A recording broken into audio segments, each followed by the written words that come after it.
Okay, some people have found this. I'm going to see if I can put the link to this on the. It's 6 o'clock. On the other stream. Don't know if this will work.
Okay. Well, I'll delay this a few minutes. I got tangled up in the YouTube interface again. They keep changing it on me. I did something wrong. I kind of screwed up the previous link. It's not working properly.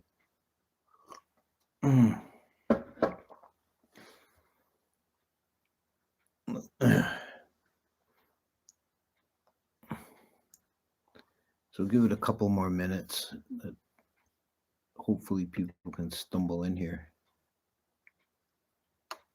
I put up on the description on the other stream. I put this link.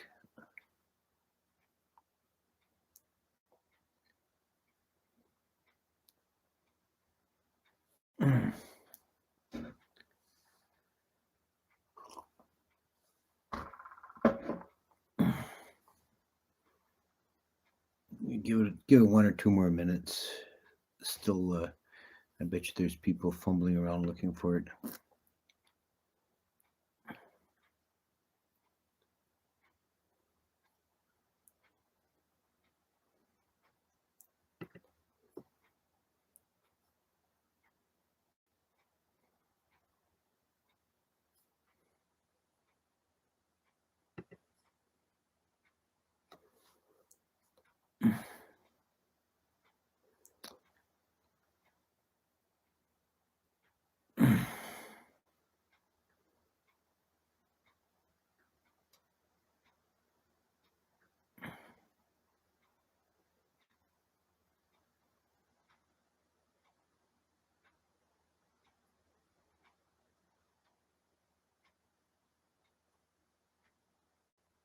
Okay, let's get started.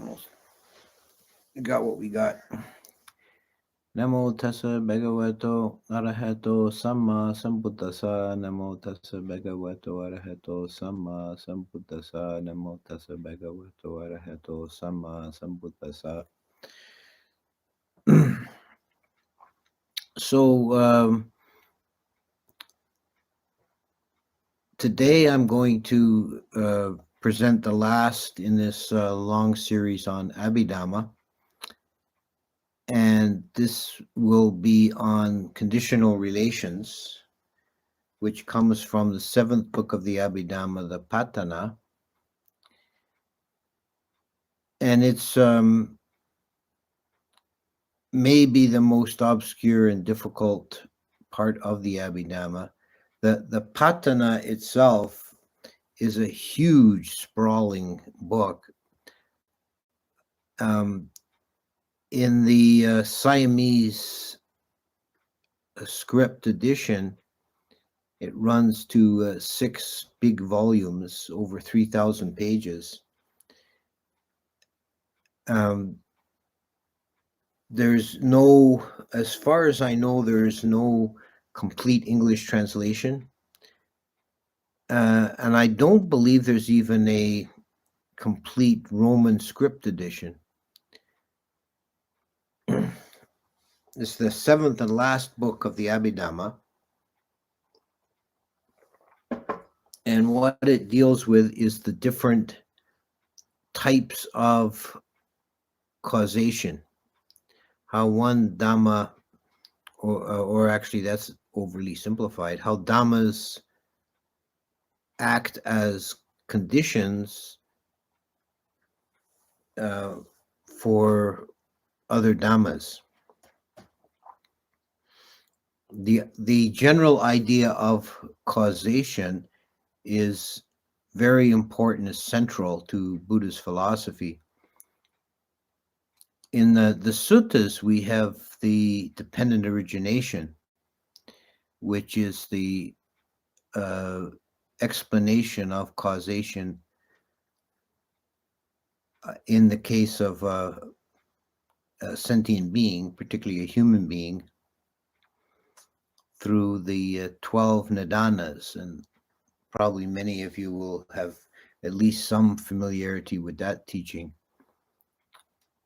The general underlying principle of the dependent origination is that this arising, that comes to be, this ceasing, that ceases, which is a general expression of causality. And this becomes very important in the development of Buddhist thought. In the discussions about right view, one of the ways the Buddha talks about right view is to critique what are called the two extreme views, that is eternalism and annihilationism, and proclaims that his view is the view in the middle path between these two is the dependent origination. In the world, eternalism and annihilationism, in modern language, we might say materialism and creationism, are polar opposites, and they always seem to be adversaries, intellectual adversaries. But from the Buddhist point of view, they both of them share an underlying fundamental error in that they both adhere or rely in the end, in the last analysis, on some denial of causality.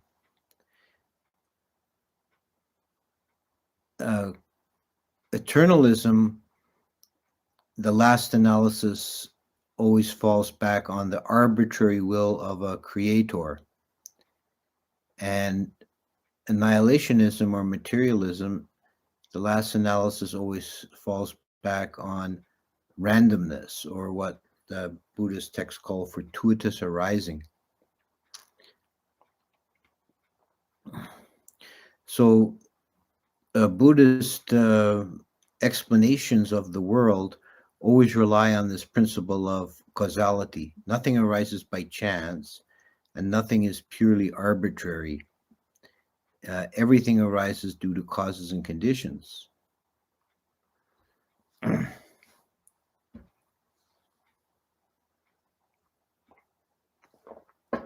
Now, in the Abhidhamma, and particularly the Patana, which is the main source for what's called conditional relations, or a detailed, minute explanation of causality on the level of dhammas, of individual dhammas. There are further principles that are elucidated. Not just, it goes beyond saying because of this that arises. It says that no dhamma arises without a cause, and no Dhamma arises from a single cause. No Dhamma that acts as a cause or a conditioning factor results in a single event. So it's right from the beginning, it wants to very strongly make the point that we're not talking about a simple linear sequence, but rather a multidimensional network, that the Dhammas are constantly coming into being, acting as causes, going out of being, and new Dhammas are arising in relation to other Dhammas and to the past Dhammas, connected by causality.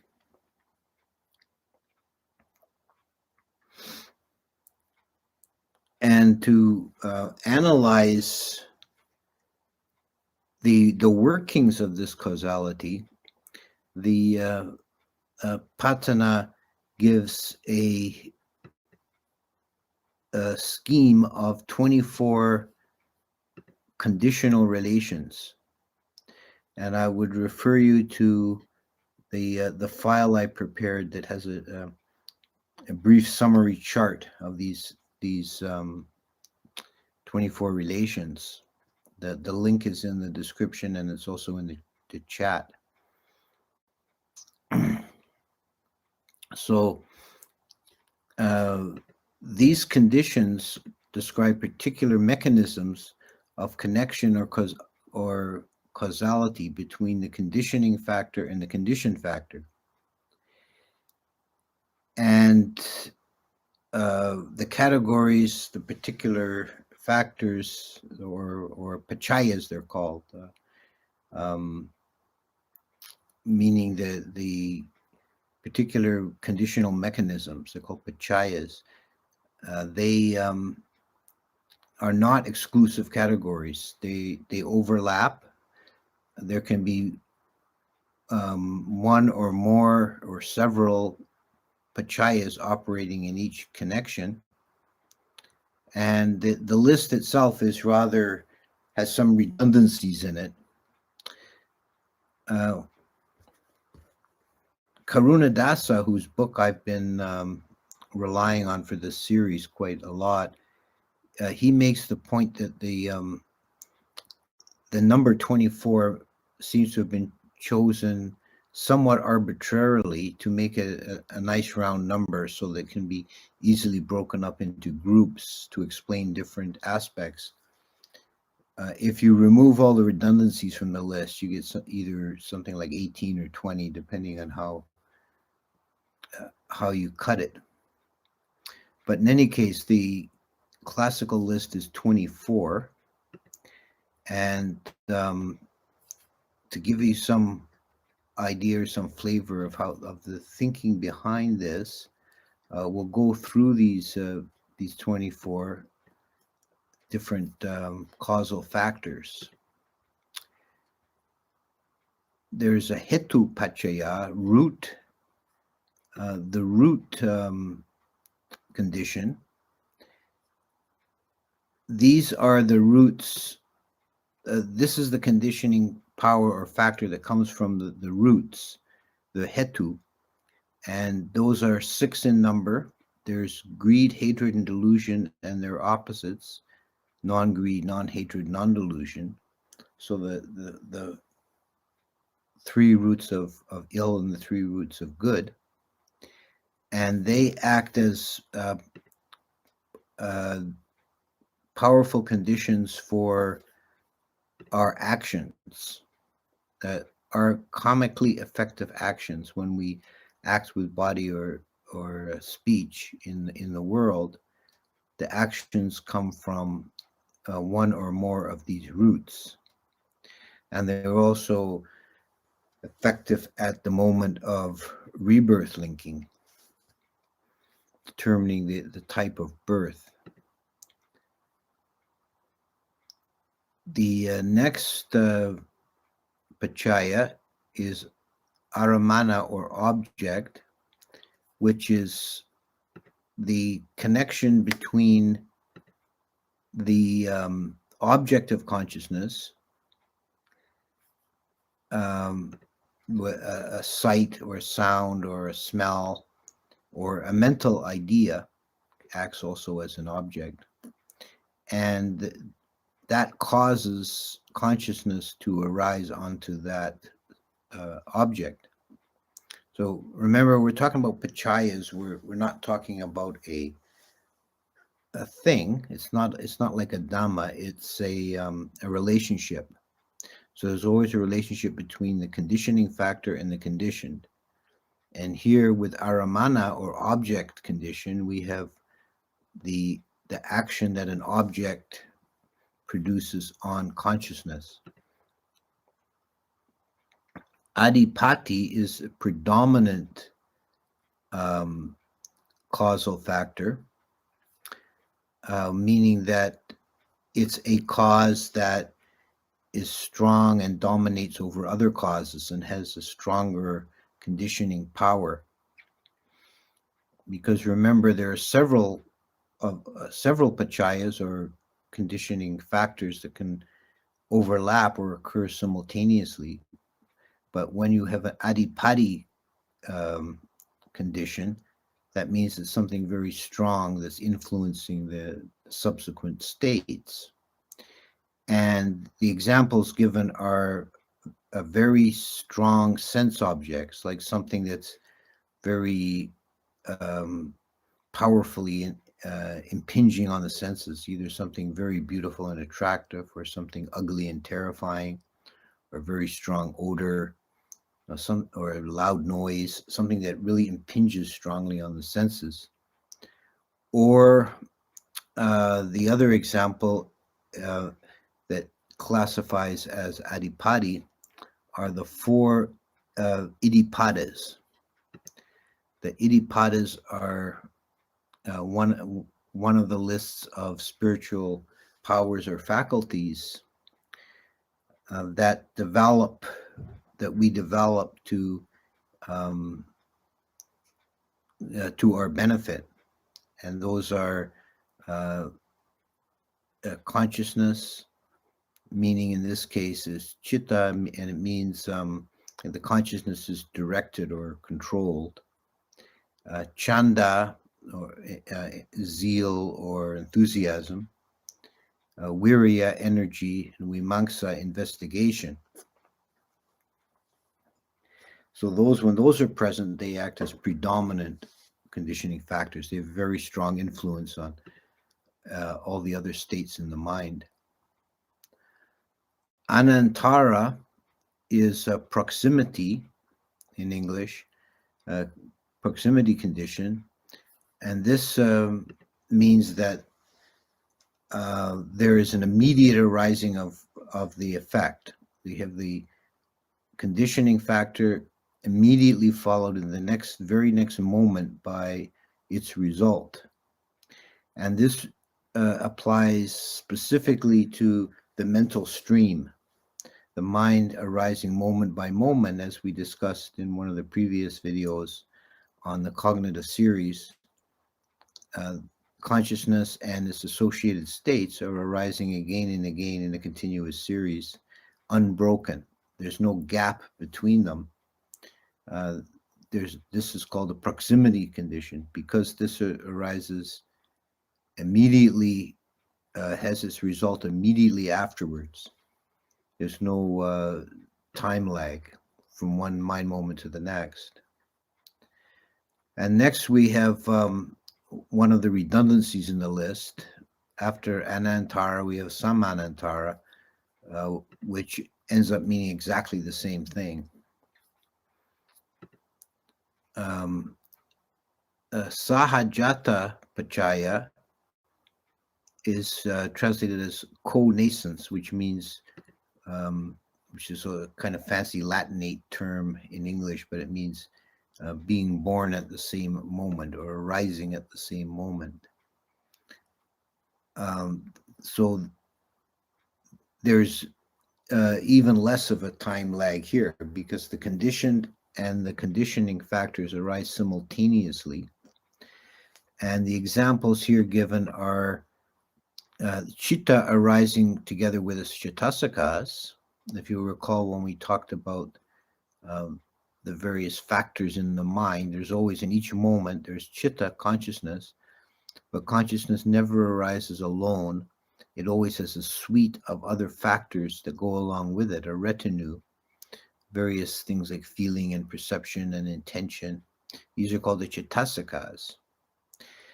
And they arise at the same moment, the same instant as chitta, but they are conditioned by chitta. So it's a relationship of co-nascence.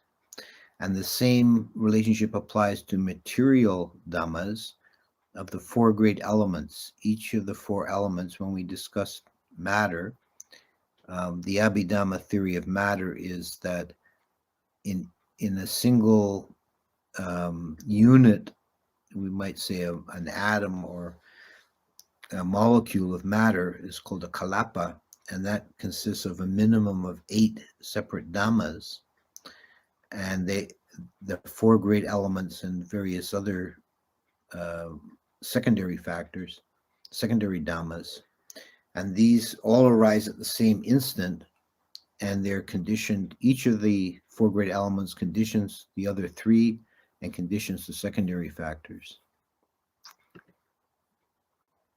So this cause and effect relationship can be simultaneous as well as in a sequence.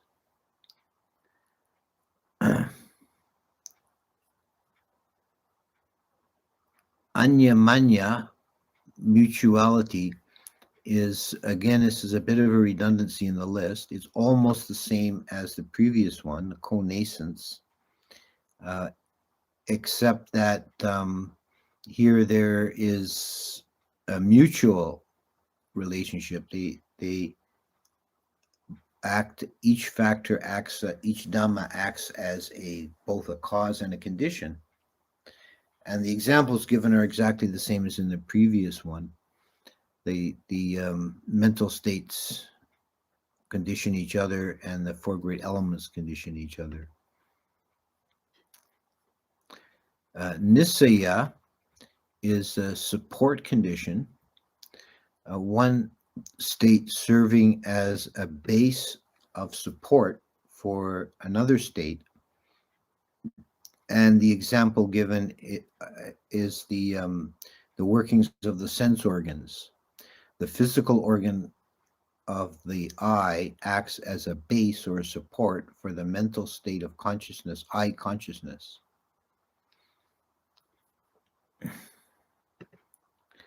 And the relationship between the two is given here as Nisaya. And then a variant of this is Upanisaya, in which a past state can serve as a powerful influence on a present state. And the example given is previous experiences, sense objects in the past that have made a strong impression on the mind, and then they can have a very strong influence on subsequent mental states into the future.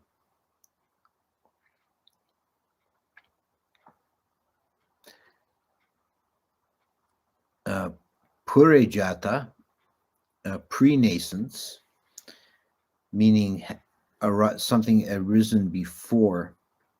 This is a state that arises first and then has an effect on something arising subsequently.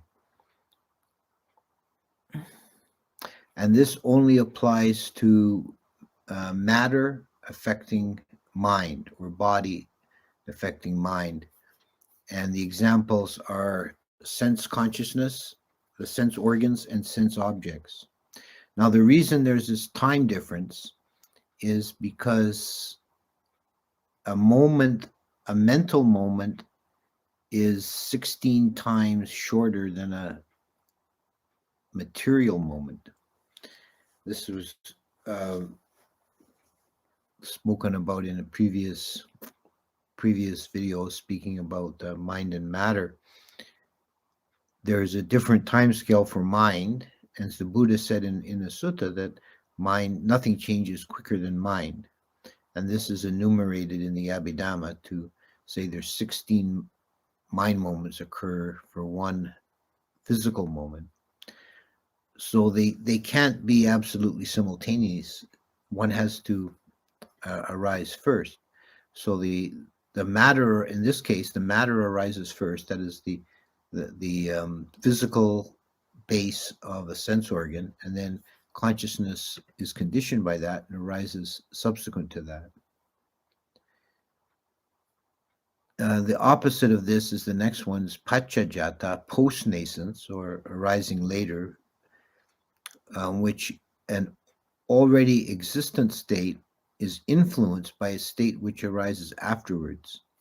And this refers to mind affecting matter. Previously, we spoke about matter conditioning mind. Now this is mind conditioning matter. So the mind can have influence on the body. I mean, a trivial example is, if I lift my arm, at first I have to establish that intention in my mind, and then the mind moves the body. And again, there's this time differential because mind and matter are on two different time scales. So in this case, the matter has arisen first. My arm was already there before the intention arose. I'm speaking very sort of loosely or metaphorically because I'm speaking about macrocosmic objects like my arm, but it's actually composed of innumerable dhammas, and Abhidhamma is dealing with how things work on the level of dhammas, but it plays out in that way in the expression in the body.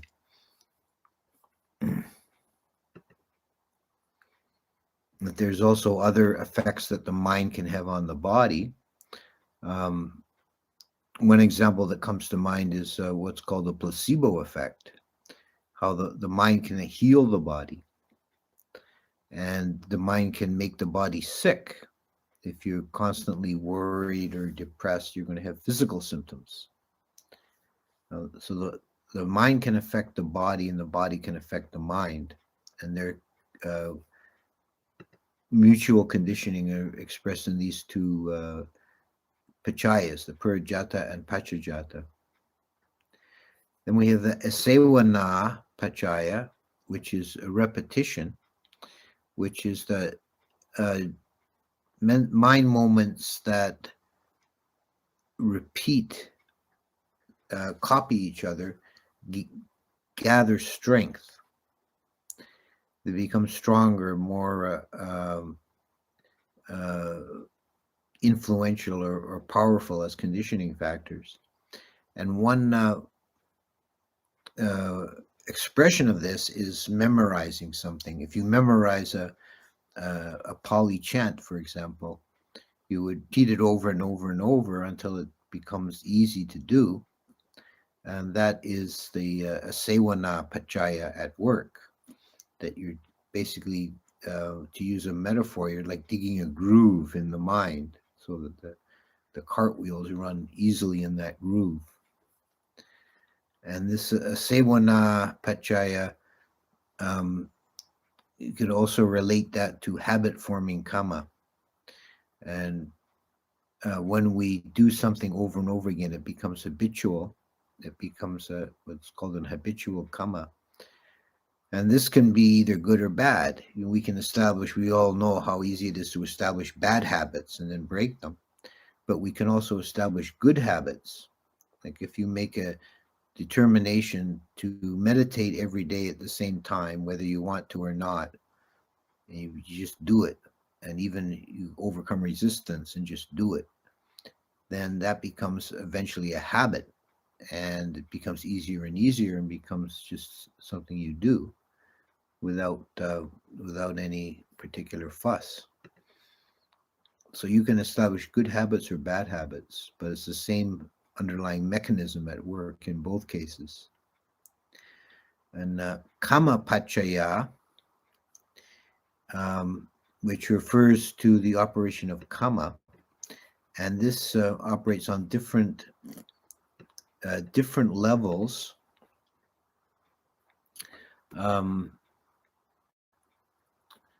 It works through the mental factor of cetana or volition, and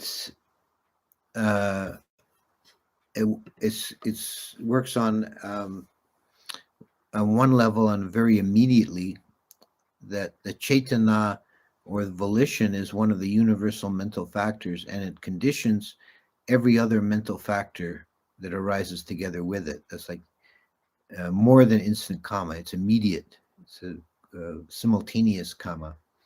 That the cetana bends the other mental factors, conditions them. But it also operates on a longer time scale, that any action done volitionally has a karma effect that can be experienced. The result of that can be experienced at some later time, even in a later lifetime. And in Abhidhamma terms, it's the pairing of mind moments, from a volitional mind moment of karma to a resultant mind moment of vipaka.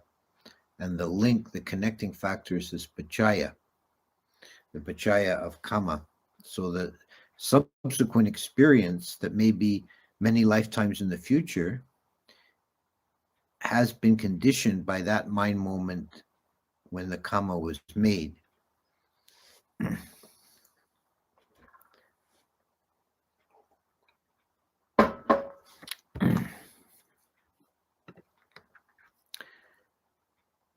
Vipaka pachaya is the resultant factor, but here this is a little tricky to understand what's meant here. Vipaka is used in a more general sense to mean result of karma, but here we're talking about pachayas, or conditioning factors. So the conditioning power of vipaka is to subsume the other mental factors that are present into line with the process of karma. So this is like the active part of a resultant moment. The mind moments are either karmically active or karmically resultant, and there's a third category of functional. But in terms of karma, we can simplify it to say those two. So karma is when you have free will, when you make a decision, and vipaka is when you have the result of that. You have an experience that comes through the senses or through the mind that is a result of previously made karma. And vipaka pachaya, the conditioning power of the vipaka, is just to bend the other mental factors into accord with the power of the karma. So it's like acts like an intermediary from karma to the other mental factors. Then there's a hara, a nutriment, and this includes both physical and mental nutriment. Physical nutriment is obvious, is food. Mental nutrient is sense contact, volition, and consciousness. And these act as causal factors to preserve or make subsist factors that have already arisen. So on a large scale, it's what the food in your belly is what keeps you alive. It causes your organism to subsist. But the dhammas, moment by moment, continue their pattern because of being sustained by this nutriment factor. Indriya pachaya is the conditioning factor of faculty. Indriya means faculty. and they are predominant factors, but in a narrower sphere. We talked about adipati pachaya, which is predominance conditioning, which means a very strong influence from the past that determines the state of the dhammas at the moment. The faculties operate similarly, but in a more narrow range. They have a particular sphere they operate in. The example or the metaphor given is that adipati is like the king that rules the whole kingdom, and the faculties are like his ministers that are in charge of the economy or defense or transportation or whatever it might be. And the faculties, there's a list of 22 faculties, but only 20 of them are considered to act as conditioning factors. And those include the sense organs, the life faculty, the 5 spiritual faculties, that is faith, wisdom, mindfulness, energy, and samadhi, but and also feelings, vedanas. These all act as faculties and causal faculties.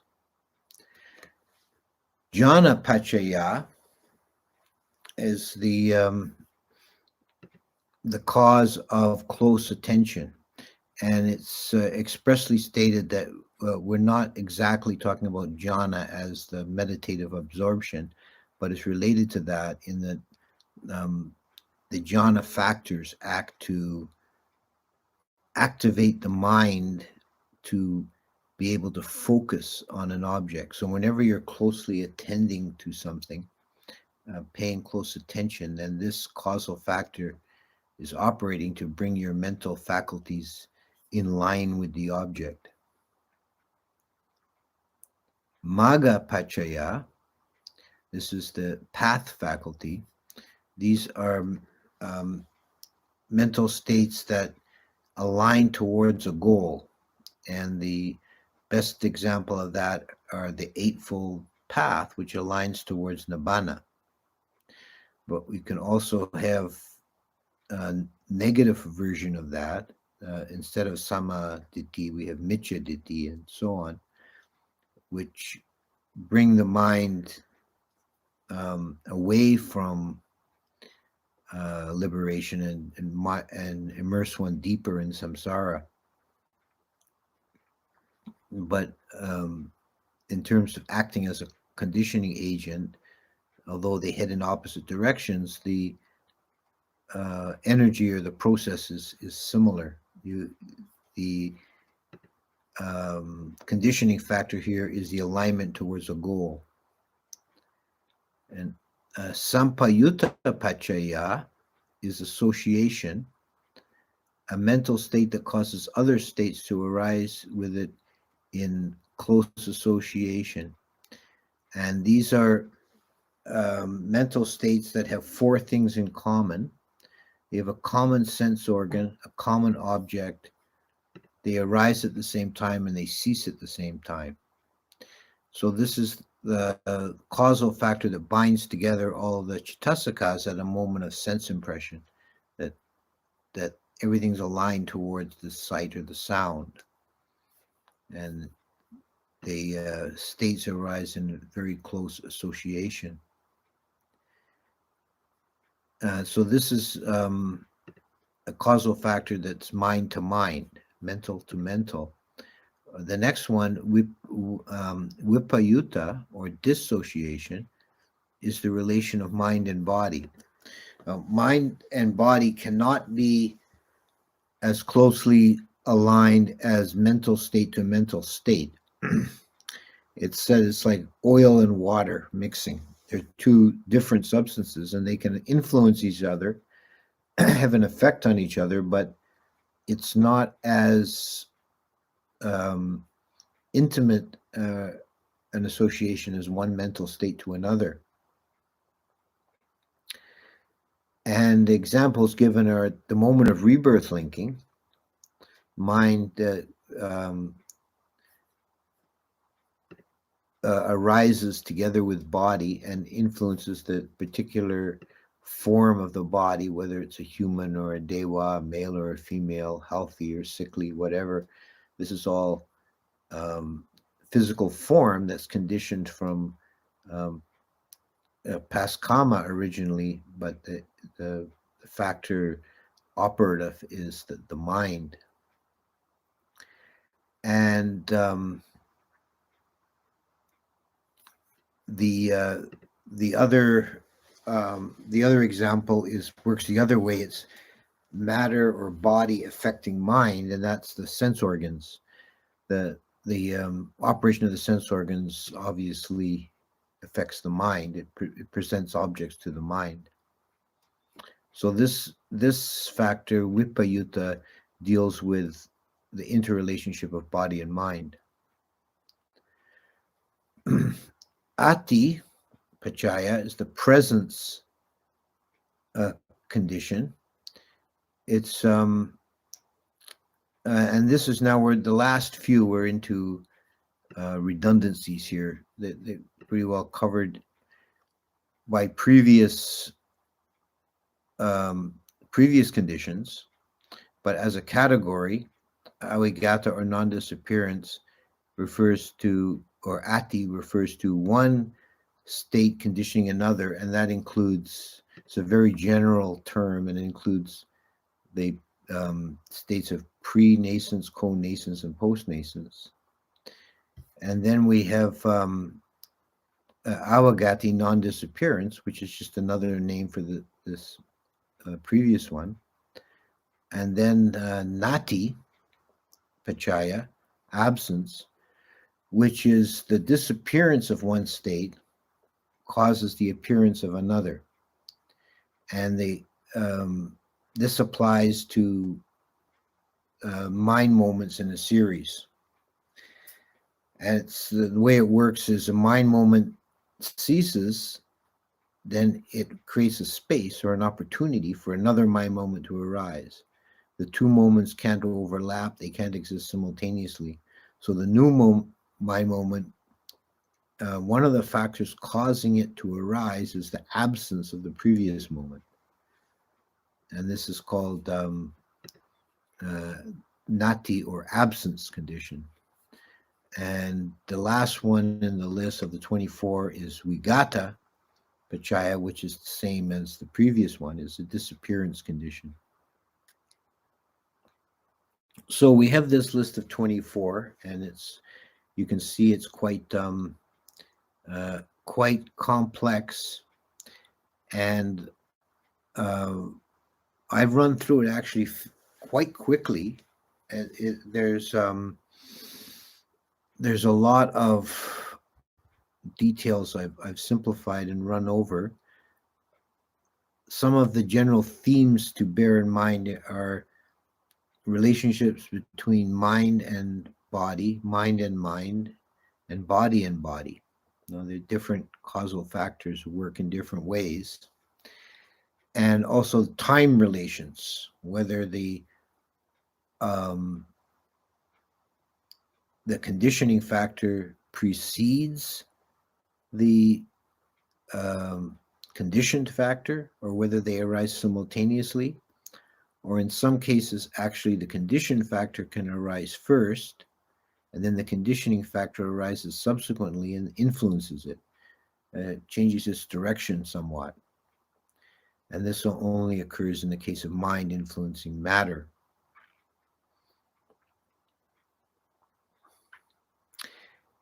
In the Visuddhimagga, there is a chapter on the dependent origination where Buddhaghosa melds the Patana scheme and the dependent origination of Paticcupada scheme. He goes through the 12 nadanas of the Paticcasamuppada and explains them in terms of the 24 conditional relations. I could recommend that to anybody who wants to delve a little deeper into this complex matters of the patana. That's a good approach. If you're already familiar with the sutta presentation of the 12 nidanas of the Paticca Samuppada, having them explained in terms of the 24 conditional relations can kind of tie things together, bring things together nicely.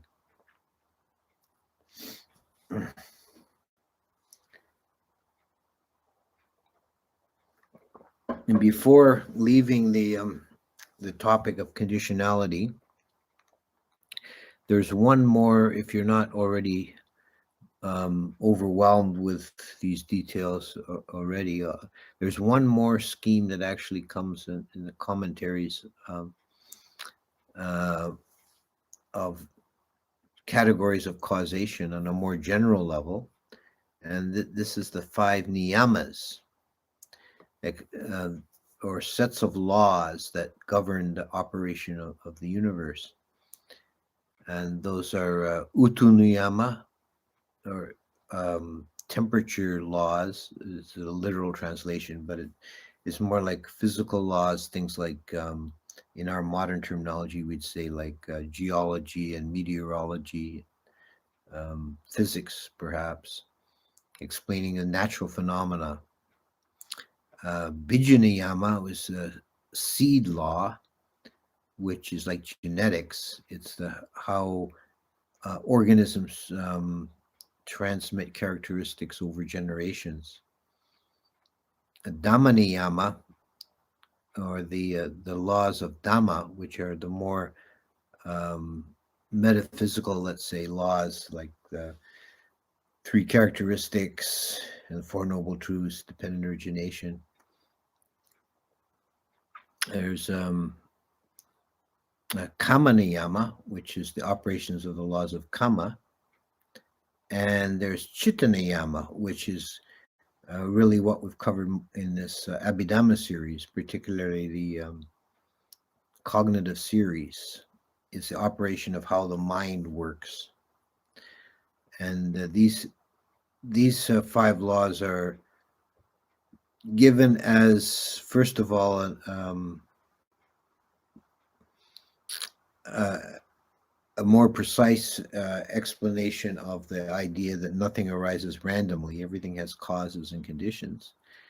And secondly, to expound or expand on the Buddhist statement that karma is not the sole cause, which was held by some thinkers of his time, that karma is the only causal factor. And the Buddha said, no, there are other causal factors.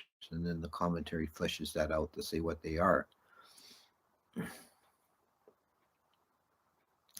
And if we relate this to the Abhidhamma principle that nothing arises from a single cause, everything arises from multiple causes, then when we look at any event that occurs, and we try and explain it in terms of causality, we have to take multiple factors into account. For example, let's just make up an example. Let's say that you have a small accident. You're going down your stairs and you slip on the ice and and kind of hurt your ankle or something. There's multiple causes going on there. One of them is indeed karma, because it's a principle of Abhidhamma that we've talking about the cognitive series, that sense experience is always a karma resultant.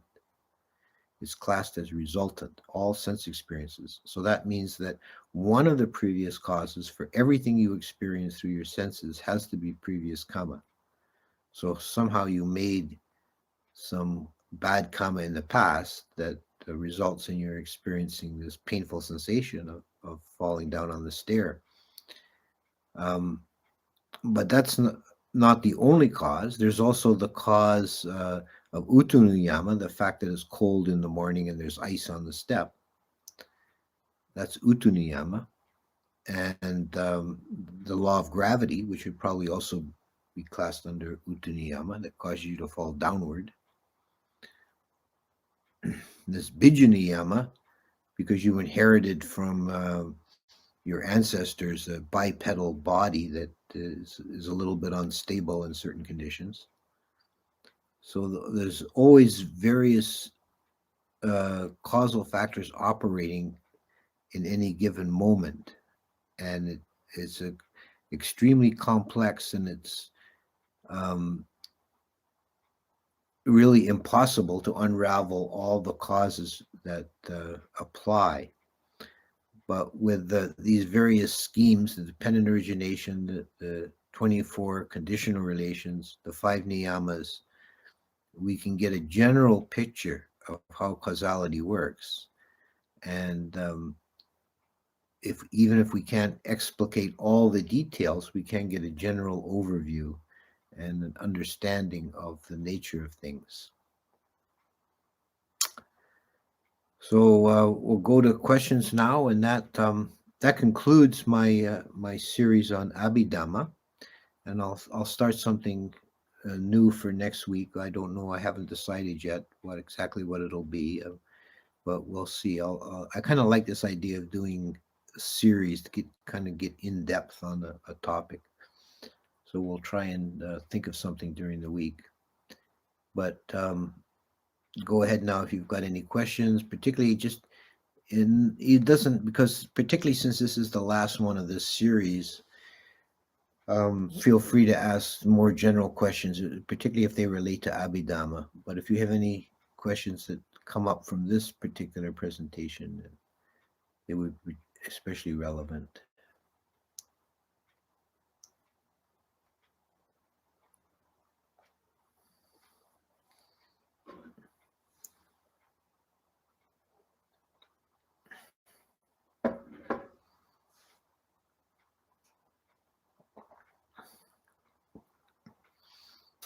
Yeah, I do too. I kind of, it gives me a reason to kind of refresh myself on in the details of some of these topics too.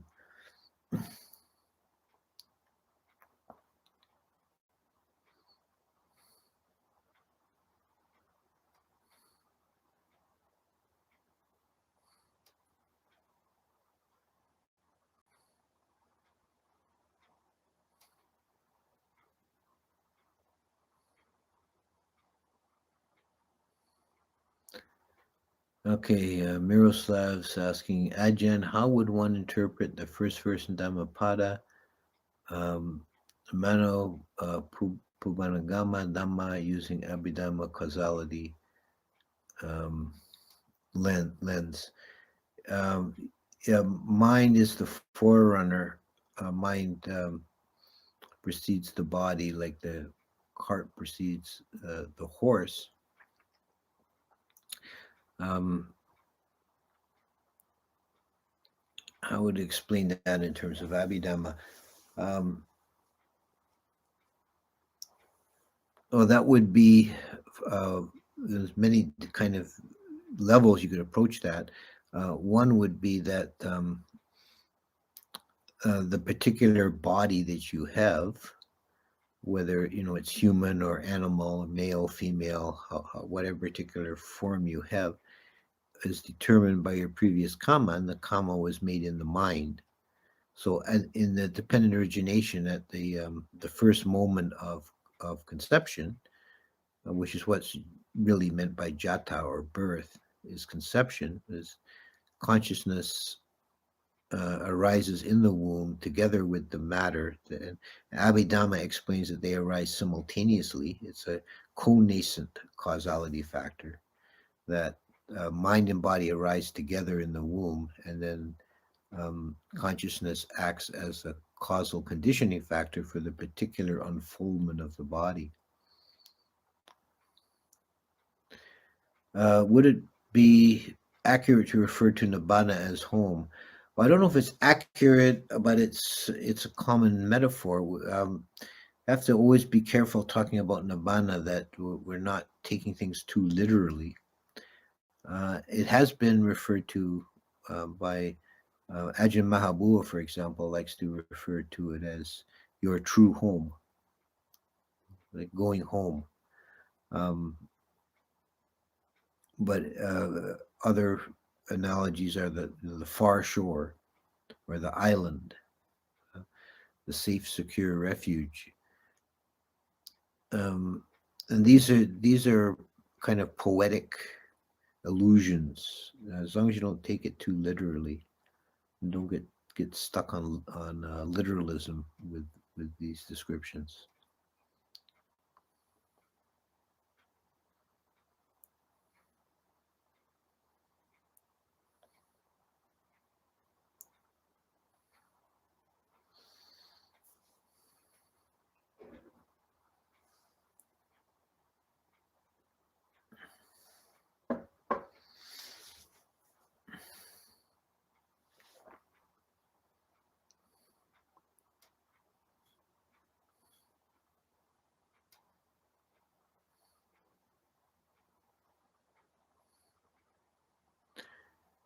Okay, now we're getting a few questions all at once. First one, in general terms, noting the time that has passed between Abhidhamma and the death of the Buddha, how much weight should we attribute to Abhidhamma compared to the suttas? Yeah, that's a good question. I think I can't really give a definitive answer to that. It's a matter of a personal judgment that there. Traditionally, the Abhidhamma is attributed to the Buddha. It's supposed to be the teachings he gave at Tawa Tingsa Heaven, and the Abhidhamma is kind of a summary of the teachings he gave to the Dewas. And that's a very, the whole story has got quite a lot of beautiful details. It's a very evocative story, but it's really kind of mythical. And it doesn't really stand up to historical scrutiny, because the Abhidhamma texts between the different schools of Buddhism, the early schools, it's all pre-Mahayana schools. There were 18 pre-Mahayana schools of Buddhism, and they all had quite unique Abhidhamma collections.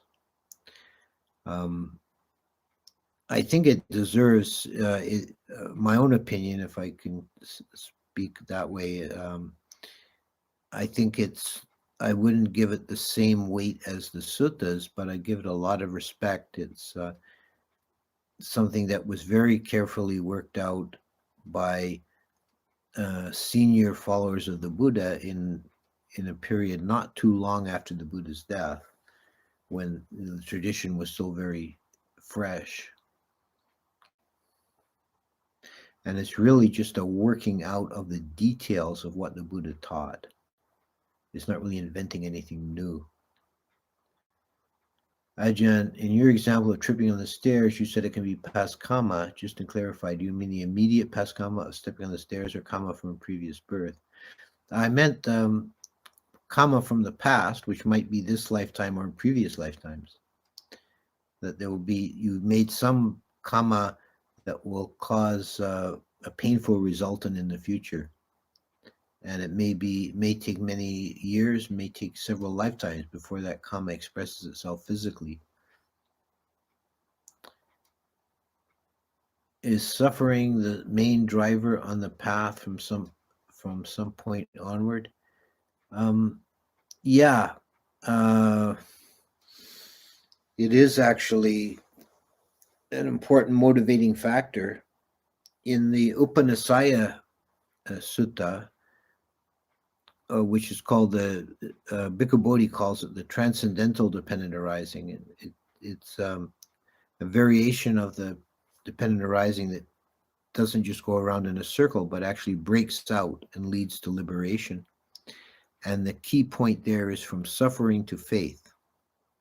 And that's where you diverge from the samsaric dependent arising and set out on a new path. Suffering is a motivating factor that causes the arising of faith.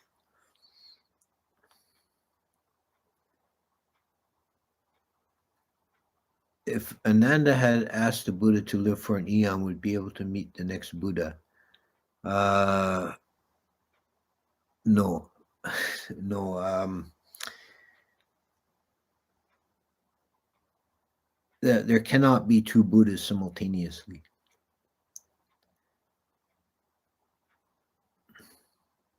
It's 7 o'clock.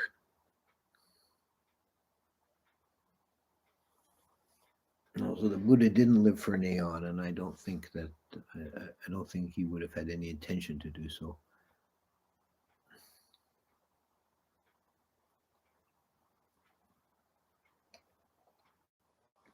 It's also that particular passage has been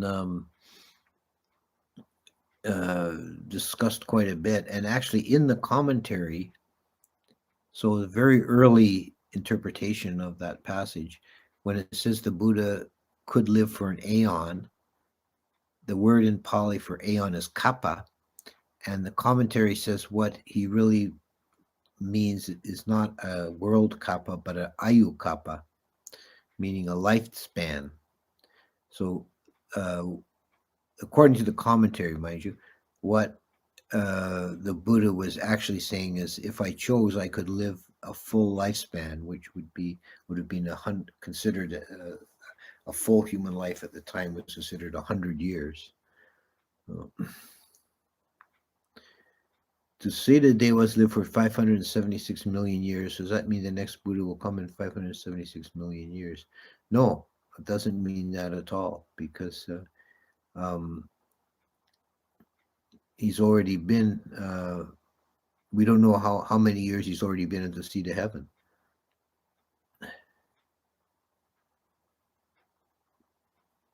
Should we view suffering as a gift as it leads us to faith? No, I wouldn't call it a gift. I would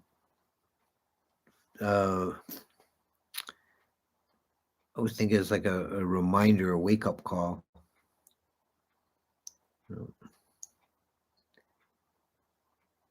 the suffering in itself, in and of itself, is not of any value, but it does lead to faith in that we want to get out of it.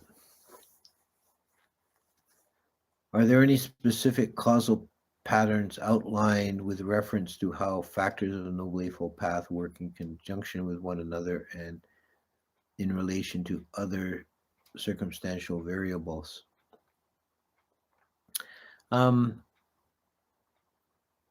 Yeah, if you go into the Visuddhimagga section on Eightfold Path, you get into some of these more technical descriptions. But what is the one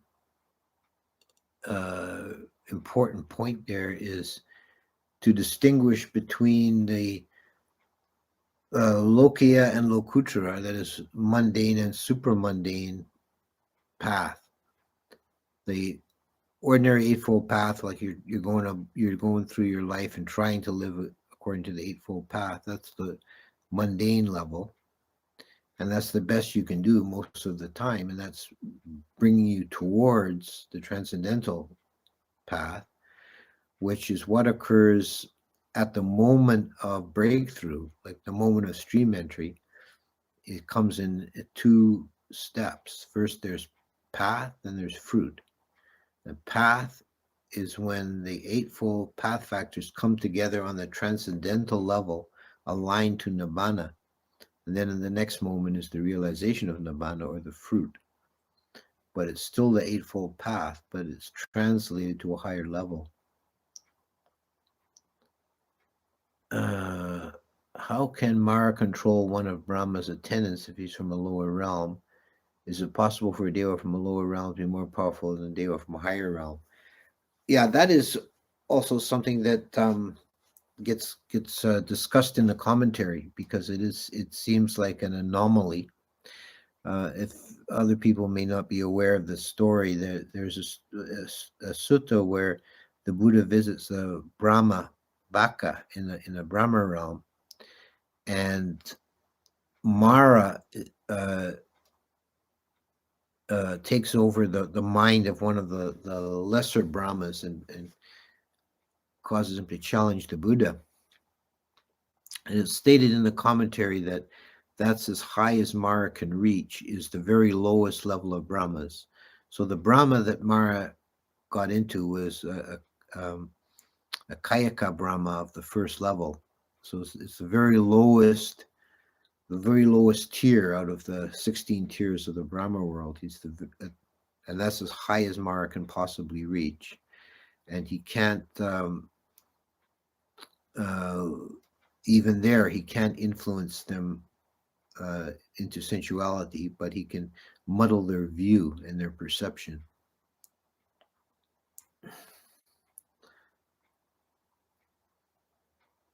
There are no conflicts in the higher heavenly realms, so the devas would be naturally keeping the 5 precepts and making merit. But why they go to a bad destination when they pass away from that realm if they were naturally keeping the precepts? Well, they don't. I don't think you can even say that they sensual devas entirely keep the precepts. They certainly break the precept of not taking intoxicants. They have various kind of intoxicating beverages and substances that they take in their realm. There's stories about that, and they're heedless and indulging in sensuality all the time. So they make no. Generally, I mean, there's some wise devas, but most of them generally don't make any further progress.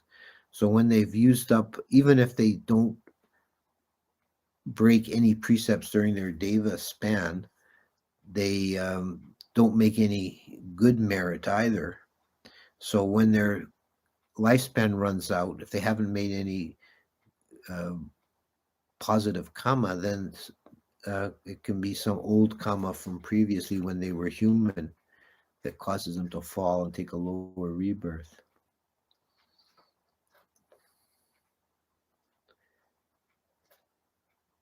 Is it not the case that most people, having encountered suffering, naturally find the Dhamma due to the Four Noble Truths? The catalyst to walking the path is always the encountering of dukkha. Yeah, I think it is. I think that's true. Generally, people come to the Dhamma because of suffering. There's like two inducements. Suffering is the stronger one generally, but there's also for some individuals it's more a desire to know, to understand, seeking of wisdom, and that can be, the two can be present in different degrees in different people. It's like the carrot and the stick. Get out of suffering and learn the secrets of the universe. I thought one couldn't visit a higher realm, just lower realms. No, there's numerous instances of. I wouldn't say numerous. It's much. I think it's much more rare, but there are stories of beings from lower realms visiting higher realms.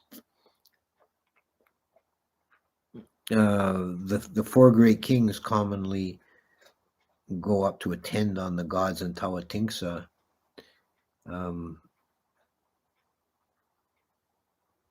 And there's stories of human beings visiting the lower sensual heavens, being taken there by the gods on a visit. Can Parinimata Vasawati devas create things themselves? Do they have to rely on Nimarati devas to create things for them? I don't know if they can. They probably can, but they don't want to bother.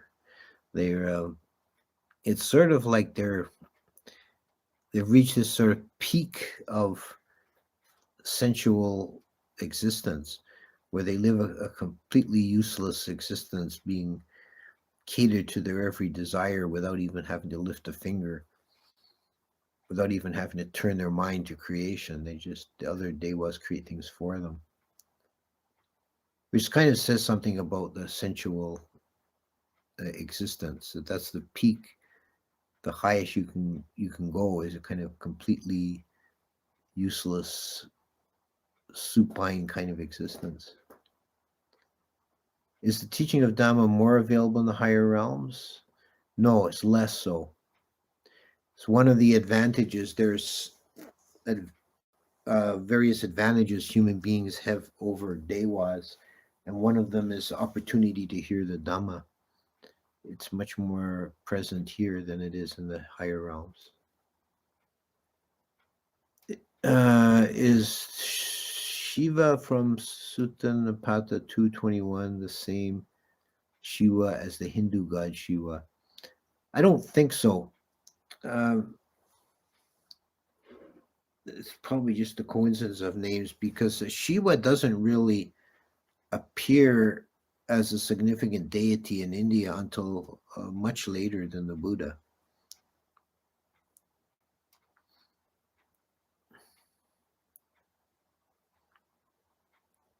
Can there be more than one Brahma in the Mahabrahma realm? If you master first jhana and die, will you be born in Mahabrahma realm or the realm below it? There are numerous Mahabrahmas, but there'll only be one for this world system. But there are many Brahmas in his realm lesser than him. Like he's the chief Brahma, but there are 2 levels of Brahmas below him, all in the same realm, and they are numerous. And the particular birth you take depends on the degree of your mastery of the jhana. So to become a Mahabrahma, one would have to be a very highly attained master of jhana, but just having some degree of ability to enter jhana, you'll be reborn as a lesser Brahma. Is there in any of the 31 realms a realm occupied by benevolent beings such as Christians may call guardian angels? No, that I don't think there's a whole realm of that. There are some devas in the lower deva heavens who sometimes can take actions in the world, in this human world, and they're not always benevolent. They're never really malevolent or evil, but they're sometimes mischievous or troublesome. But they sometimes are helpful. They try and guide human beings towards the Dhamma. Will Dhamma disappear from the world? Yes, that's the prediction, that the Dhamma will decline and disappear, and the Dhamma must be completely gone and forgotten before the next Buddha will appear. What language do devas speak? Can they speak any language? That's an interesting one. Buddhaghosa says that they naturally speak Magadhi, which is the vernacular form of Pali, and he also says that Magadhi is the original language, which really makes no historical sense at all. But that Magadhi is like the root language that all other languages derive from, and the devas just naturally speak it. Practically, I don't know. I don't think there's any way we can know what language the devas speak.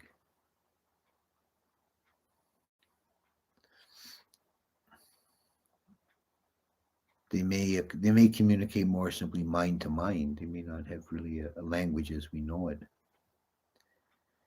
If time and history breaks down to sense impressions and derivations of that, and memory is not material, are all the worlds mental in nature and imaginary?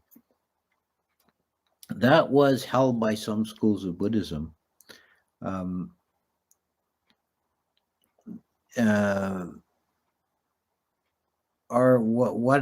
way I interpret the Theravada teachings is that there is an external world, there is a reality, but we never actually directly know it. We live in a simulation created by our perception, but it's based on inputs through the sense organs from an external reality. So there's some gray area there, like what is actually real. All we never really know. All we know is our own perceptions, and they can be skewed. Can any devas become the new Mar? They have to be from Parinimita Vasavati. Yeah, they have to be Parinimiti Vasavati. That's who Mara is. He's always in that realm.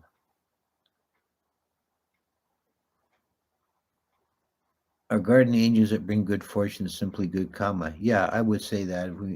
People want to personify impersonal factors. Like I give an example of bad karma, just a trivial example, like slipping on the step. But I mean, you can have good karma. You can walk out your door and you see a $20 bill lying in the street. That's some good karma. It's not, doesn't mean an angel put it there. The reason I ask is so many conflicting ideas with regard to practice. I have been wondering if it's already disappeared. No, the Dhamma's not disappeared. It's we are in a Dhamma declining age.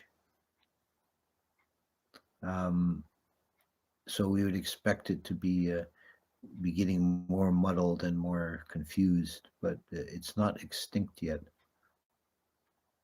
Is incense burned to attract devas? No, incense is burned as a kind of symbolic offering to the triple jewel. It's not meant to attract devas.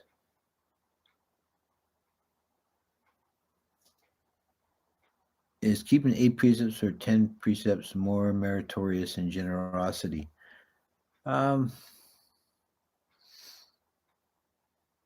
I don't know if you can weigh one against the other.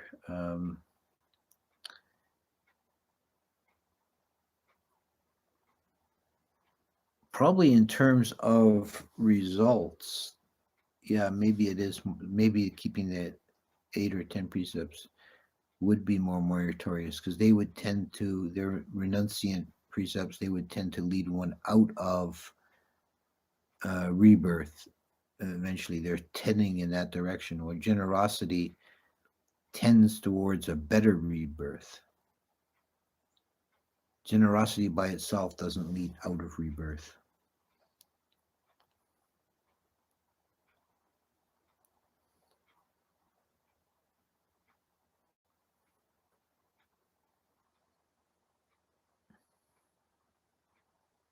Unless I suppose I should qualify that even a little bit more. The generosity could, if it's coupled with renunciation, like if you're giving of your substance rather than just of your surplus.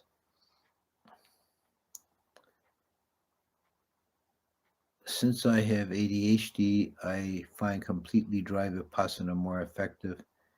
Is stream entry possible with just this? Yes. Yeah, vipassana is the key. Most people find it very difficult to do without having developed samadhi. But if you're able to do just dry vipassana, and that's sufficient. In general terms, how common or otherwise the attainment of stream entry in the West, particularly in regard to lay people? I don't know. I can't answer that because I don't think anyone's ever done a survey. I mean, it's possible it happens, but how common it is, it's impossible to say, especially because there's so many people out there who think they're stream enters and they're not. Can you explain what the fine material realm is? What do Brahmas look like? Fine material realm is a very loose translation of the Rupa Loka, the realm of form, which is the level of the cosmology where Brahmas live. And the Brahmas have a basically human-looking form. They're androgynous. They're not male or female. They have no sexual characteristics. But they look like very well-formed, perfect humans without any sexual characteristics. Neither male nor female. What is dry vipassana? That's referring to just doing vipassana without doing any samatha practice, which most people find very difficult, and it's not recommended for most people. It is mentioned by the Buddha as one of the possible ways through, but he doesn't talk about it much or expand on it. Mostly when he talks about meditation, he's talking about the jhanas.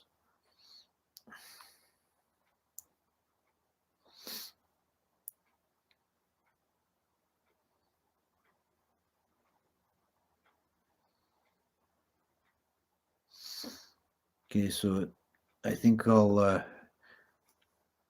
want to conclude for today, and we'll pick up again next week. And hopefully next week I'll get into the stream without technical problems. Okay.